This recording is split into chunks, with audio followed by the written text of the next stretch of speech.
Oke guys, kembali lagi dengan saya Fenek PR. Di video kali ini saya akan melanjutkan alur cerita dari manhwa berjudul I Really Don't Want to Learn Forbidden Spell. Oke, saat ini Ning Feng sedang berada dalam sebuah alam rahasia melalui pecahan hati dunia yang Si Xiong berikan. Di sana apa yang Ning Feng temukan adalah suatu hal yang sangat kacau, di mana dunia yang awalnya merupakan dunia manusia telah berubah menjadi sarang monster undead oleh ulah para dewa. Dalam kesempatan tersebut, Ning Feng pun membantu Althea untuk membalas dendam pada seorang pengkhianat bernama Karon yang telah membantu para dewa di masa lalu dalam pemusnahan. Begitulah kurang lebih yang terjadi. Setelah semua yang terjadi itu pun, Althea setuju untuk membantu Ning Feng menemukan pecahan hati dunia, tempat asalnya yang mungkin terpancar di berbagai tempat. Singkat cerita, waktu setelahnya cepat berlalu. Ning Feng dan yang lainnya kemudian bergegas pulang. Namun kemudian tiba-tiba di tengah jalan, Wang Yu terlihat terdiam oleh sesuatu hal. Ning Feng yang menyadari itu pun bertanya padanya mengapa, dan Wang Yu pun menjawab bahwa sedang berpikir saja bila dunia Althea terlihat seperti tak bisa lari dari takdir kehancuran. Dia kemudian bertanya pada Ning Feng bagaimana bila harus menghadapi hal yang sama suatu hari, dan Ning Feng pun segera meyakinkannya bahwa itu tak akan pernah terjadi. Aku itu bahkan menunggumu untuk keluar makan enak, ucapnya sembari tersenyum. Mendengar itu pun Wang Yu merasa lega, mungkin karena dia memang sudah sangat mempercayai Ning Feng. Bagaimanapun semuanya berakhir baik, mereka semua kemudian bergegas kembali pulang. Singkat cerita, waktu setelahnya cepat berlalu. Jin berpindah ke suatu tempat di dunia Althea di mana Carlos tiba-tiba bangkit kembali. Namun keadaannya jelas berbeda dari sebelumnya karena terlihat lebih seperti tubuhnya diambil alih oleh seorang dewa. Dewa itu sendiri jelas mengincar Ning Feng oleh merasakan adanya nafas dewa iblis dalam dirinya. Namun begitulah, dewa tersebut terlambat karena dia tiba tepat saat Ning Feng kembali pulang. Namun bagaimanapun hal buruk juga masih menanti karena ternyata sang dewa dapat melihat ingatan milik Karon, sehingga oleh karena itu pun dia dapat menemukan wajah Ning Feng yang pada saat bersamaan membuatnya berpikir apakah benar Ning Feng itu merupakan dewa omnipoten. Sang dewa pun kemudian memutuskan untuk menyelidikinya secara langsung karena merasa bahwa Ning Feng tak mungkin dapat kabur jauh. Bagaimanapun, Shin setelahnya berpindah ke ruang rapat 7 guild besar setelahnya. Di sana Wang Yu nampaknya menceritakan semuanya yang terjadi tentang dunia Althea yang diubah menjadi sarang monster undead oleh dewa. Itu jelas mengejutkan semua orang, meski juga tak ada yang membantahnya. Mereka semua akhirnya sadar bahwa sama sekali tak bisa mengandalkan rahmat dewa karena nyatanya Karon yang terpilih sebelumnya hanya dijadikan alat belaka. Itu membuat mereka merasa bersyukur atas kehadiran Ning Feng yang banyak membantu, meski di satu sisi mereka akhirnya juga merasa malu oleh harus terus mengandalkannya seorang diri. Keheningan pun menyimuti ruang rapat setelahnya, oleh semua orang merasakan rasa bersalah yang sama atas ketidakberdayaannya masing-masing. Di tengah itu pun Wang Yu kemudian mengangkat tangan berbicara dan semua orang pun mendengarkannya. Wang Yu memberitahu mereka bahwa Ning Feng baru saja memanggil makhluk kuat dari dunia lain yang telah mempelajari sihir akurasi taktis. Dia kemudian memberitahu semua orang hal yang mengejutkan, bahwa merasa jika dunia sekarang pasti sudah hancur 30 tahun lalu berdasarkan hasil dari data milik Han Yin. Semua orang jelas tersentak mendengarnya. Mereka kemudian bertanya pada Wang Yu apa maksudnya. Wang Yu kemudian menjelaskan dengan mengingatkan mereka bahwa alam rahasia para monster itu menyatu dengan dunia nyata 80 tahun yang lalu. Saat itu petualang turut terlahir di dunia manusia dengan kekuatan untuk dapat bertarung melawan monster. Namun itu saja sama sekali tidaklah cukup, karena dalam kenyataannya sudah terlalu banyak korban yang tak terhitung jumlahnya dari umat manusia untuk mengatasi serangan yang datang. Dia kemudian juga memberitahu semua orang bahwa sebenarnya berdasarkan data dari makhluk yang Ning Feng panggil, kekuatan monster memang jauh lebih kuat dan tak mungkin dapat ditanggung umat manusia. Singkatnya, dari awal kehancuran sudahlah menjadi takdir dunia manusia 30 tahun yang lalu.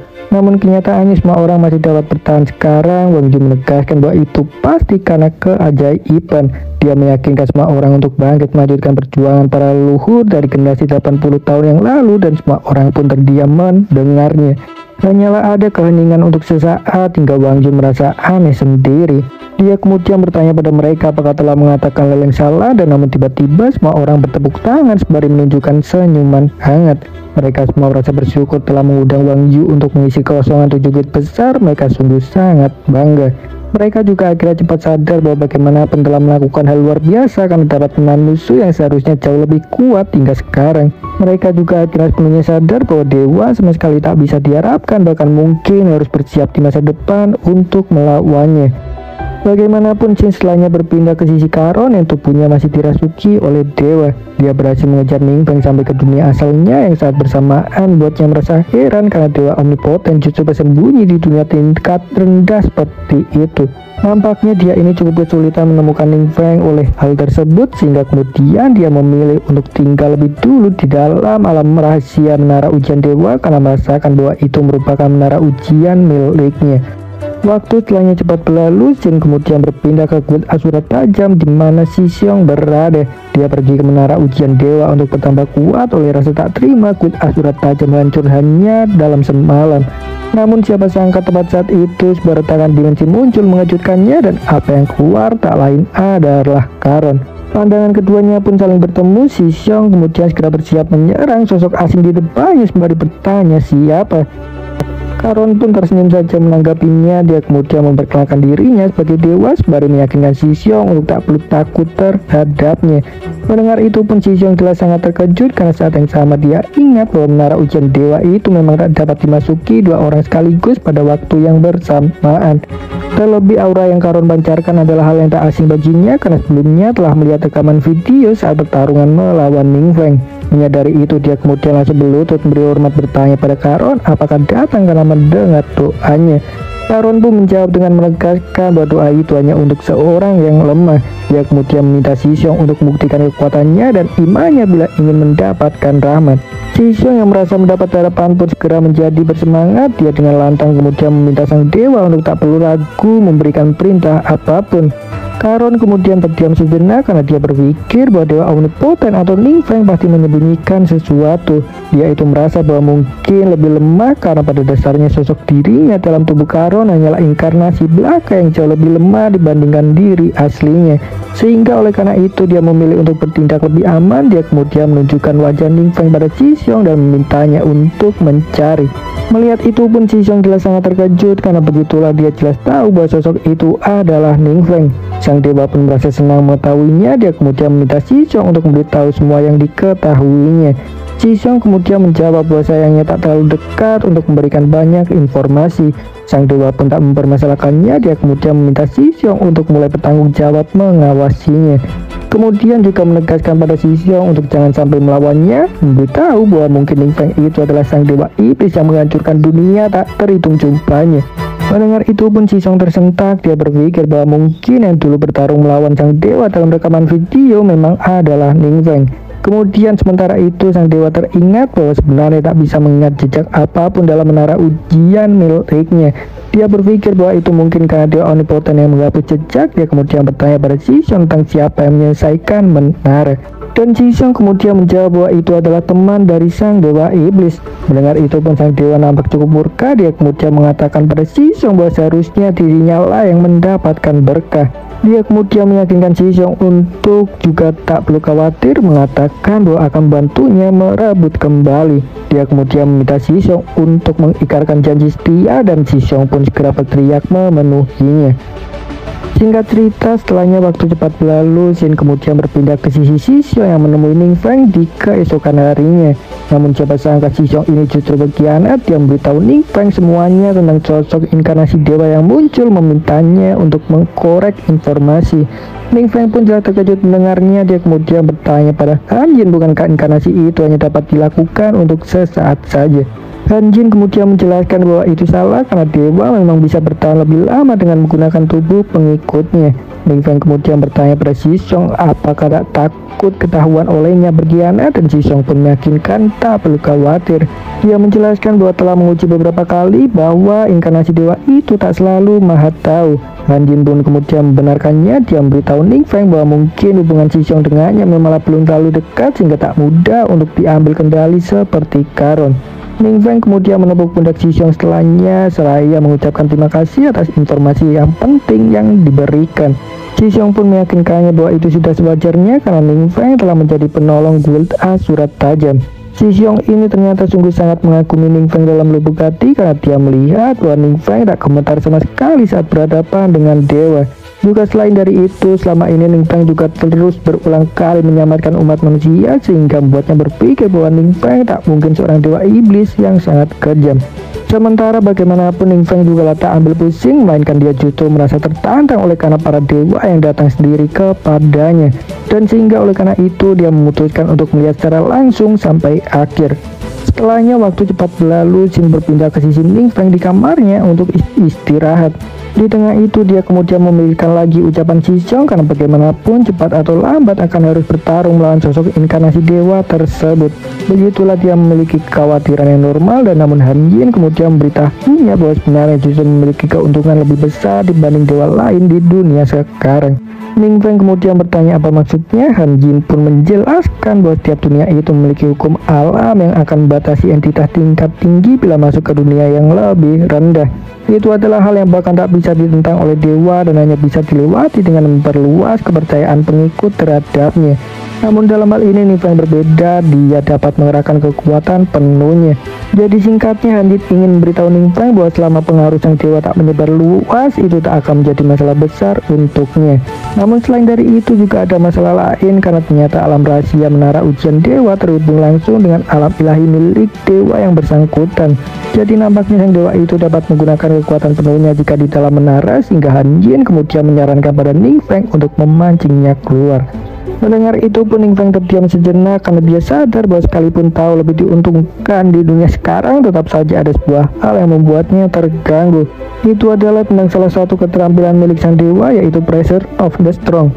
Itu adalah sebuah skill aktif yang dapat melepaskan tekanan mental, menonaktifkan target sementara waktu, di mana efeknya akan semakin besar seiring perbedaan level. Masalahnya adalah Ning Feng ini just memiliki level yang jauh lebih rendah, sehingga itu membuatnya khawatir bila titik lemahnya tertangkap. Dan sehingga oleh karena itu pun dia berniat mencari kemampuan untuk melawan serangan mental terlebih dulu demi berjaga akan kemungkinan terburuknya. Ning Feng kemudian beranjak dari kasurnya untuk keluar sebentar. Dia bertanya pada Han Jin apakah akan baik-baik saja. Han Jin kemudian menjawab tak akan ada masalah sembari menunjuk Momo sang iblis babi. Dia mengingatkan Ning Feng bahwa Momo itu seorang raja iblis yang memiliki kemampuan Chaotic Terror Beast yang memampukannya untuk menciptakan bidang kacau guna menghalangi semua bentuk deteksi. Mendengar itu pun Duan yang baru saja tiba nampak terkejut. Dia nampaknya juga telah bisa melihat Han Jin. Dia kemudian bertanya pada Han Jin bukankah itu cukup menakutkan, dan Han Jin pun tertawa. Dia kemudian mengingatkan Duan bahwa bagaimanapun Momo itu memang raja iblis tingkat tinggi yang kekuatannya dapat menghancurkan dunia seorang diri. Dan mendengar itu pun Duan berteriak oleh saking terkejutnya. Han Jin kemudian meyakinkannya tak perlu khawatir, meyakinkan Duan bahwa Momo itu sudah sepenuhnya jinak, bahkan kekuatan gelap dalam dirinya juga sudah memudar oleh ditundukkan Ning Feng. Dia mengatakan itu sembari menjatuhkan sesuatu ke kepala Momo, dan begitulah benar saja Momo tak menunjukkan perlawanan sedikit pun. Han Jin kemudian juga menyarankan kepada Duan untuk mencoba lebih dekat saja, memberitahunya jika Momo itu sangat suka mandi air panas seperti kebiasaan dari tempat asalnya yang sama dengannya. Menanggapi itu pun Duan hanya terdiam oleh karena rasa takut masih menggantunginya, oleh sepenuhnya sadar bahwa Momo dan Han Jin itu adalah sosok yang sangat kuat. Kemudian sementara itu Ning Feng memanggil Duan, tiba-tiba memberitahunya bahwa memiliki hadiah dari alam rahasia Althea. Yang pertama adalah sebuah buku skill aktif bernama Shadow Blade Storm yang merupakan sebuah kemampuan untuk membuat user memasuki kecepatan tinggi untuk membuat kerusakan tinggi pada target dan sekitarnya. Selain itu, selama durasi skill, resistensi juga akan meningkat sebanyak 100%. Kemudian yang kedua adalah gear kepala bernama Indomitable Fighting Spirit kualitas Orange. Itu memiliki peningkatan stat strength sebanyak 35, attack speed 50%, dan critical strike sebanyak 10%. Kemudian juga memiliki skill tertanam yang memungkinkan penggunanya untuk menciptakan klon dalam waktu singkat ketika menyerang musuh. Begitulah itu sangat mengagumkan. Duan kemudian segera berterima kasih pada Ning Feng seraya berjanji akan menjadi jauh lebih kuat untuk menjadi senjatanya. Dia juga bersumpah akan memberikan hidupnya bila sosok yang disebut dewa berani menentang. Mendengar itu pun Ning Feng cukup lega karena sadar bahwa kejadian di dunia Althea pasti sudah banyak mengubah pandangan orang terhadap dewa. Dan sehingga oleh karena itu pun dia dapat merasa lebih aman karena yakin bahwa tak akan mudah bagi sang inkarnasi dewa untuk mendapatkan kembali kepercayaan terhadapnya. Bagaimanapun Shin setelahnya berpindah ke menara ujian dewa. Di sana tiba-tiba sang dewa keluar menunjukkan diri untuk melihat sekitar. Dia kemudian terdiam sejenak oleh perasaan familiar karena ternyata dulu pernah datang melihat dunia Ning Feng berada. Nampaknya itu adalah saat pertama kali invasi monster muncul di mana umat manusia mendapatkan pembantaian oleh kelemahan. Dan sehingga oleh karena itu para dewa tak lagi memperhatikan dunia tersebut oleh rasa kecewa. Para dewa yakin bahwa dunia tempat Ning Feng tak mungkin selamat, sehingga oleh karena itu melihatnya sekarang sang dewa merasa heran. Lebih dari itu, dia ternyata juga menemukan hal yang sangat menarik karena melihat bahwa manusia di sana dapat mengembangkan kekuatan sendiri semacam trait unik untuk melawan monster. Dia yakin bahwa itu bukan sesuatu yang dewa berikan, termasuk dewa omnipoten. Memikirkan itu pun dia tertawa karena merasa menemukan dunia yang sangat menarik. Dia berpikir bahwa oleh karena itulah dewa omnipoten datang untuk menguasainya demi dirinya sendiri. Dan sehingga begitulah singkatnya dia ingin merebut semua itu dari dewa omnipoten. Kemudian di tengah itu Xishong tiba-tiba muncul dari dalam menara ujian dewa dalam keadaan terluka parah. Sang dewa kemudian bertanya padanya bagaimana hasilnya, dan Xishong segera meminta maaf karena masih terjebak di lantai 15 tak peduli apa yang dilakukan. Sang dewa kemudian bertanya lagi apakah sudah ke-600 kali mati di sana. Xishong pun menjawab iya dengan penuh rasa takut. Dan namun siapa sangka sang dewa sama sekali tak marah, melainkan ternyata itu hanyalah tes yang diberikan semata. Saat berikutnya sebuah layar pengumuman muncul di depan Xishong memberitahunya bahwa skill baru bernama Undying Spirit telah didapatkan. Begitulah syaratnya adalah mati sebanyak 100 kali dalam menara ujian dewa di lantai yang sama. Adapun kemampuan darinya adalah membuat pengguna kebal cedera dalam 10 detik saat HP bar user di bawah 15%. Selain itu juga ada peningkatan attack dan defense banyak 30%. Sang dewa kemudian menjelaskan pada Xishong bahwa itu memanglah hal yang ingin dia berikan. Dia kemudian juga meyakinkannya bahwa menara akan dapat memberikan kekuatan lebih banyak, termasuk transformasi lengkap bila berhasil diselesaikan.